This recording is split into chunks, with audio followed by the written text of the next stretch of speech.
आप सभी शिक्षक साथियों का स्वागत है आपके अपने चैनल स्टडी विथ राहुल 247 पर। आइए आज के क्लास में हम लोग देखेंगे सामाजिक अध्ययन, जो कक्षा 1 to 5 के साथ साथ 6 to 8 के लिए भी महत्वपूर्ण होगा, 9th 10th के लिए भी, 11th 12th के लिए भी। और यहाँ इतिहास, भूगोल और राजनीति के कुछ प्रश्न को मैं करूँगा जो सक्षमता 1 और 2 में मुझे देखने को मिला था। ये BPSC TRE 4 CTET 2025 Jharkhand TET REET और ऑल टेट के लिए महत्वपूर्ण होगा। अगर आप चैनल को देख रहे हैं तो लाइक कीजिएगा और चैनल को सब्सक्राइब कर लीजिएगा। पहला प्रश्न है, मानव ने सर्वप्रथम किस जानवर को पालतू बनाया?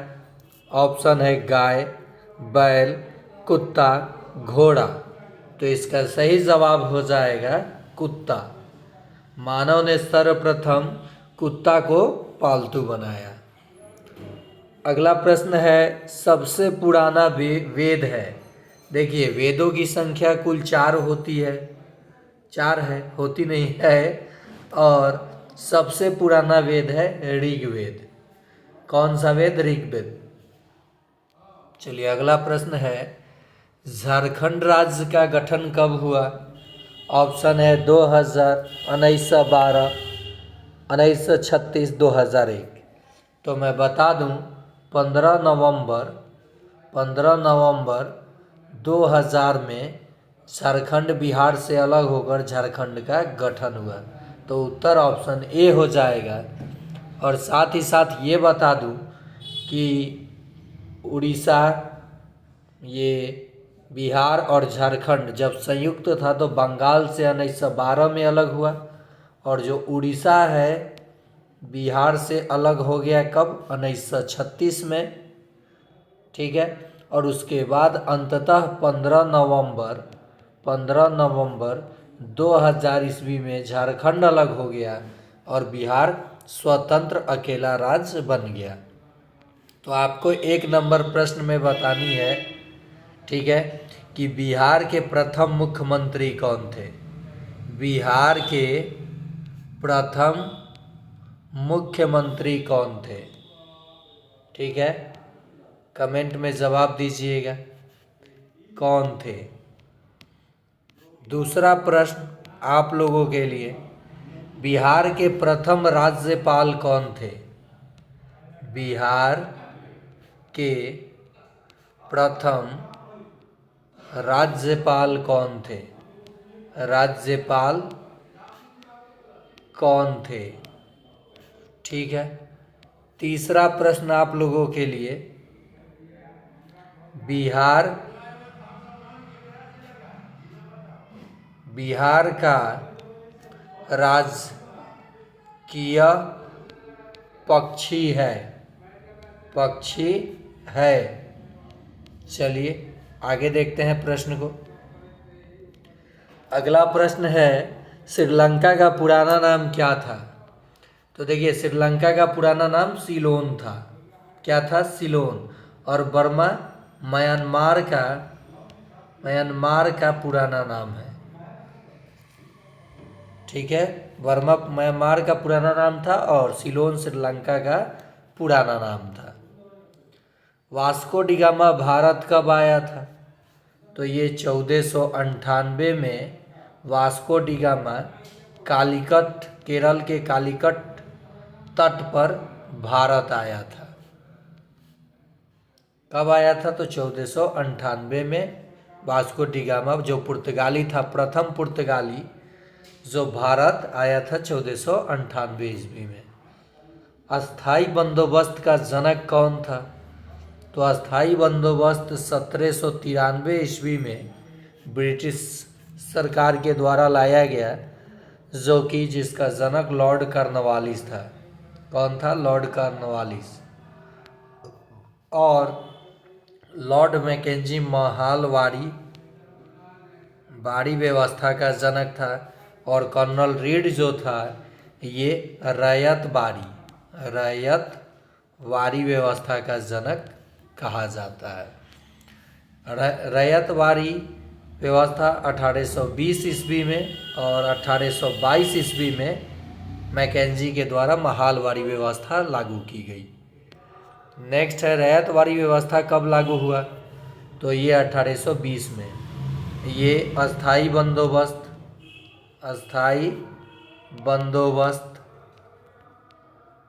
ठीक है, कब, 1793। और 1822 में महालवाड़ी बंदोबस्त लागू की गई थी। आगे देखते हैं प्रश्न। निम्नलिखित में नकदी फसल है, नकदी मतलब होता है कि डायरेक्ट खेतों से जो फसल होता है वो व्यापारी के हाथ में चला जाता है, यानी व्यापारी ले लेता है, तो उसे नकदी फसल कहा जाता है। गन्ना भी नकदी फसल है, नील भी, तंबाकू भी। तो इसका सही जवाब हो जाएगा उपर्युक्त सभी। अगला प्रश्न है नील दर्पण पुस्तक के लेखक कौन थे। देखिए, नील विद्रोह हुआ था कहाँ, बंगाल में और बिहार में, नील की खेती को लेकर।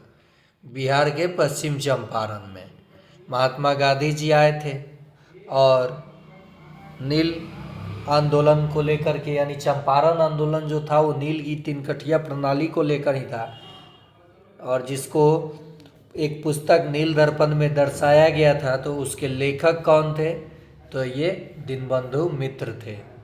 और उसका इंग्लिश में अनुमोदन, यानी इंग्लिश में उसको किसने लिखा था, तो माइकल मधुसूदन दत्त ने उसे इंग्लिश में लिखा था। अगला प्रश्न है रैयतवाड़ी व्यवस्था में ज़मीन का मालिक किसे माना गया। तो रैयतवाड़ी व्यवस्था में ज़मीन के मालिक यानी ज़मींदार को न मानकर किसान को माना गया। किसे माना गया, किसान को।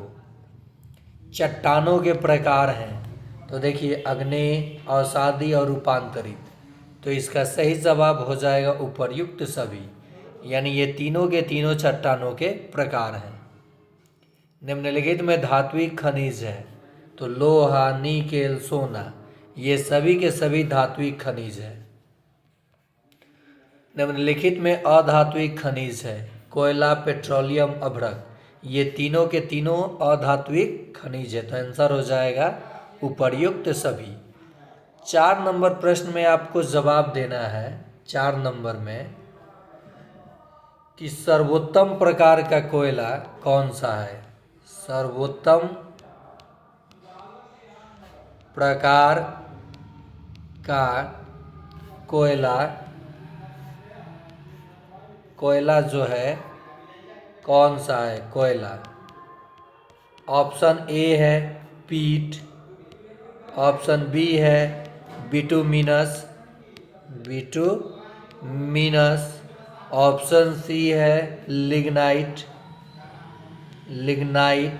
और ऑप्शन डी है एंथ्रासाइट। जवाब दीजिएगा कमेंट बॉक्स में। अगला प्रश्न है बेसाल्ट किस प्रकार का चट्टान है। तो ये अवसादी चट्टान है। बेसाल्ट जो है अवसादी चट्टान है। जिस चट्टानों में परत पाई जाती है उन्हें अवसादी चट्टान कहा जाता है। निम्नलिखित में रूपांतरित चट्टान है, तो संगमरमर जो है ये रूपांतरित चट्टान है। भूकंप की तीव्रता मापी जाती है, ये सिस्मोग्राफ से मापी जाती है। भारत को कितने भूकंपीय तीव्रता के क्षेत्र में बांटा गया है। तो कुल 4 भूकंपीय क्षेत्र में बांटा गया है भारत को। तो सही जवाब हो जाएगा 4। और हाँ, आप लोगों से रिक्वेस्ट है शिक्षक साथियों कि अगर गणित में आपको डर लगता है या किसी भी विषय में सक्षमता परीक्षा को लेकर, तो आपको डरने की बिल्कुल ज़रूरत नहीं है। आप सिर्फ इस चैनल को लाइक कीजिए, शेयर कीजिए। मैं विश्वास दिलाता हूं कि आपका स्कोर 120 प्लस ही होगा। आप जिस 60 अंक के चक्कर में पड़े हैं, 150 में 40% के चक्कर में पड़े हैं, तो मैं वादा करता हूं कि आपका 80% से अधिक मार्क्स आएगा इस चैनल को अगर आप रेगुलर देख रहे हैं तो। और थोड़ा सा मेहनत आपको करना होगा, ठीक है। और आप सभी का आएगा अच्छा स्कोर, ये मुझे विश्वास है। भारत को कितने भूकंप क्षेत्र, तो ये आपने देख लिया। गैस वाले गुब्बारे में कौन सी गैस भरी होती है। तो यदि गुब्बारे में आप मुंह से गैस भरते हैं तो उसमें कार्बन डाइऑक्साइड होती है, लेकिन जो गैस वाला गुब्बारा होता है उसमें हाइड्रोजन भरा होता है, क्योंकि हाइड्रोजन कार्बन डाइऑक्साइड से हल्का होता है जो कि ऊपर तक इसको ले जाता है। वह प्रक्रिया क्या कहलाती है? जब जलवाष्प बाद में वर्षण होती है, यानी धूल कणों पर पड़कर बूंद बनकर जब पृथ्वी पर ये गिरती है तो उसे संघनन कहा जाता है। यहाँ देखिए, वाष्पन जब वाष्प में बदलता है तो वाष्पीकरण, उत्सर्जन तो अनवांटेड पदार्थ जब सजीवों के द्वारा बाहर निकलता है उसे उत्सर्जन कहा जाता है। ये विज्ञान का शब्द है। अब देखिए, वायुमंडल की संरचना, यानी वायुमंडल की कुल 5 परतें हैं, आप सभी को पता है। क्षोभ मंडल, समताप मंडल, मध्य मंडल, आयन मंडल और बहिर्मंडल। ये 5 मंडल हैं वायुमंडल की, और इसमें बहुत सारे चीज़ों की जानकारी आपको मिल जाएगी। इसमें देख लीजिए, इसमें मैं आपको बता दूं। देखिए, वायुमंडल की परत विषुवत रेखा पे देखिए, इसकी ऊंचाई ज़्यादा है और ध्रुवों पर इसकी ऊंचाई कम है।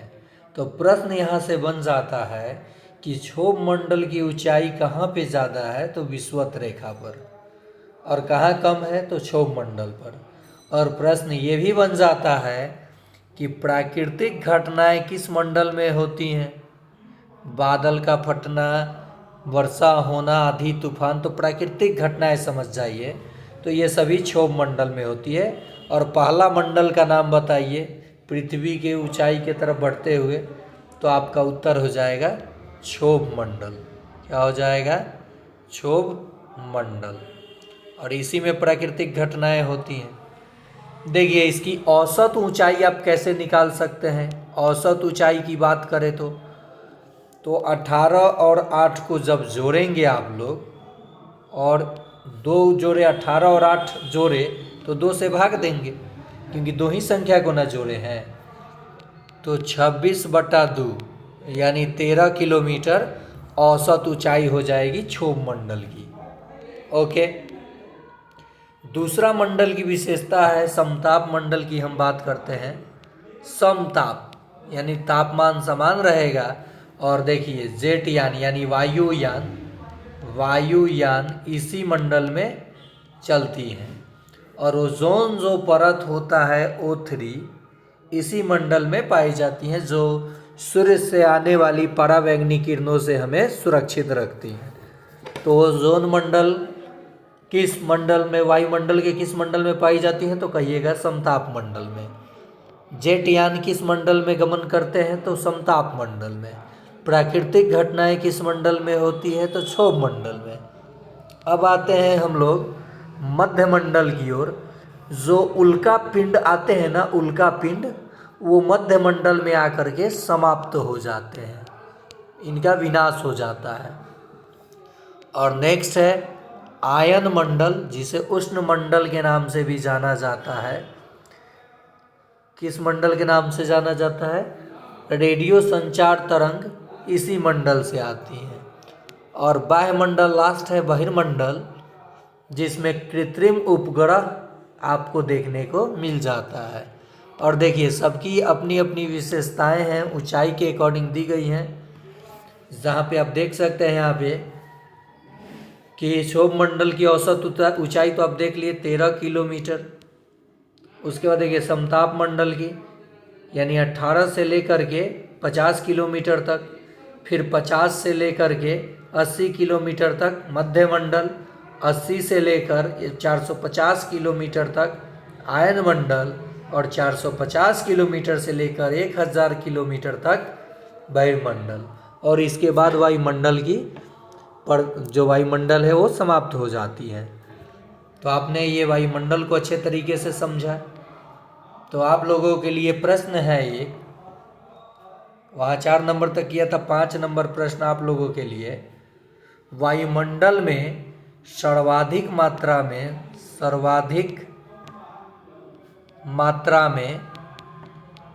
में कौन सी गैस पाई जाती है? कौन सी गैस पाई जाती है?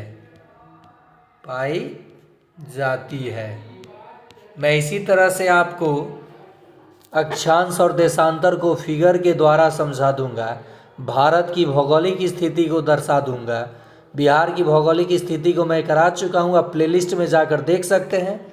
और सक्षमता 1 और 2 में पूछे गए प्रश्नों के पूरे प्रश्न पत्र के का मैं हल करा चुका हूँ इस चैनल पे। उसका वीडियो का लिंक इस वीडियो के डिस्क्रिप्शन में आपको मिल जाएगा, जाकर चेक कीजिए। नहीं मिल रहा है तो आप मेरे व्हाट्सअप नंबर 9939594899 पे हाई लिख कर मैसेज भेजेंगे, मैं लिंक भेज दूंगा, वो भी बिना किसी फी के। चलिए आगे देखते हैं प्रश्न। वायुमंडल में ऑक्सीजन की मात्रा कितनी है? तो 20.99 यानी लगभग 21% भी कहीं कहीं दिया रहेगा। ये कार्बन डाइऑक्साइड का प्रतिशत वैल्यू है, ये नाइट्रोजन की प्रतिशत वैल्यू है N2O, अरे नाइट्रोजन ऑक्साइड हो जाएगा, ये नाइट्रोजन की प्रतिशत वैल्यू है। और ये आर्गन की प्रतिशत वैल्यू है, आर्गन गैस की। ठीक है, तो यहाँ वायुमंडल में मैं पूछा था सर्वाधिक मात्रा में, तो देख लीजिए नाइट्रोजन है। डैश को जल संरक्षण दिवस मनाया जाता है? 22 मार्च दिया ही नहीं। इसमें देखिए सभी के सभी ऑप्शन लाजवाब हैं, लेकिन 22 मार्च को यानी बिहार दिवस जिस दिन मनाया जाता है उसी दिन जल संरक्षण दिवस भी मनाया जाता है। पर्यावरण दिवस 5 जून, पर्यावरण दिवस 22 मई, जैव विविधता दिवस, और 29 अगस्त को खेल दिवस, 22 अप्रैल को पृथ्वी दिवस। 22 अप्रैल को क्या मनाया जाता है? पृथ्वी दिवस। और 29 अगस्त को खेल दिवस। याद रखिएगा इसे भी आप लोग। मेजर ध्यानचंद के जन्म दिन पे ही खेल दिवस मनाया जाता है। हॉकी के जादूगर किसे कहा जाता था? तो ध्यानचंद को। सबसे बड़ा महासागर है प्रशांत महासागर। अगला प्रश्न है, कांवर झील बिहार के किस जिले में स्थित है? तो ये बेगूसराय में स्थित है। कहाँ स्थित है? बेगूसराय में। अगला प्रश्न है, जब समुद्र की लहरें सर्वाधिक ऊंचाई तक उठकर तट के बड़े हिस्सों को डुबा देती है तो उसे कहा जाता है? तो उसे ज्वार कहा जाता है। क्या कहा जाता है? ज्वार।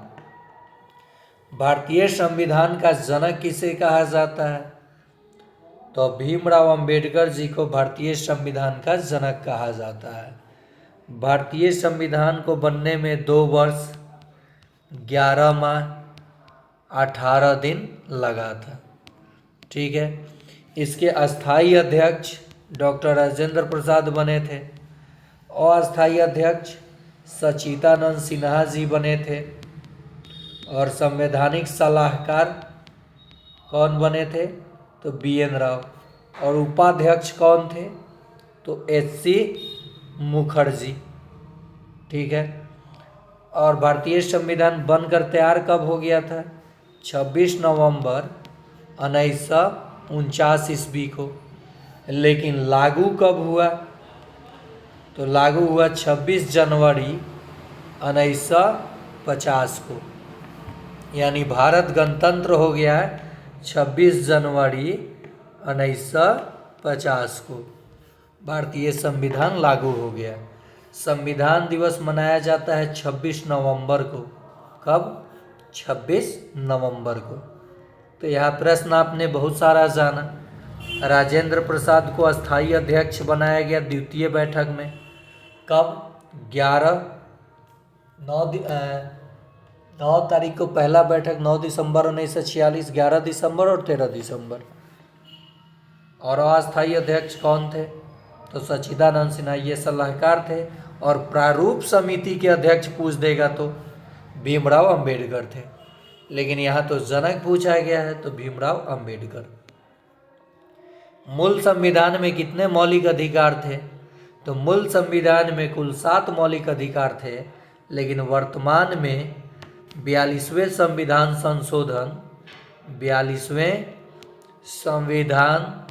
संशोधन के तहत केवल 6 मौलिक अधिकार हैं वर्तमान में। संपत्ति के अधिकार को कानूनी अधिकार बना दिया गया है। नेक्स्ट है, संविधान सभा के अस्थायी अध्यक्ष कौन थे?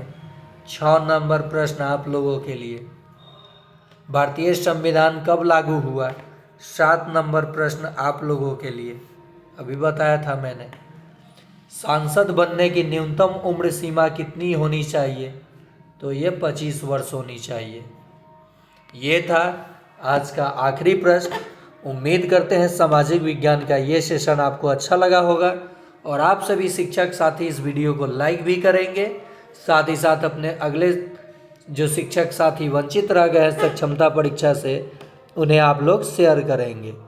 ऐसे ही आप लोगों का प्यार लाइक मिलता रहा तो मैं कंटिन्यू क्लास अब 2 वीडियो से 3 वीडियो और एकदम गणित बेसिक से इतना अच्छा से सिखा दूंगा कि 30 प्रश्न अगर पूछा तो उसमें से आप 25 प्लस करके आएंगे, वादा है। और जीके जीएस आसान नहीं होता है, जो आपने पढ़ा हुआ आया तो ठीक है, नहीं आया तब तो आप फंस जाएंगे फेर में। तो आप स्कोर कैसे करना है इस पे मैं अलग से वीडियो बना दूंगा, और तुक्का कैसे मारना है अंत में तुक्का भी बताता हूँ। 150 में आपको मात्र 60 प्लस लाना है पास के लिए, लेकिन हम लोग 60 की फेर में नहीं है, हम लोग पढ़ेंगे 120 के फेर में। ओके, तो आज के लिए इतना ही।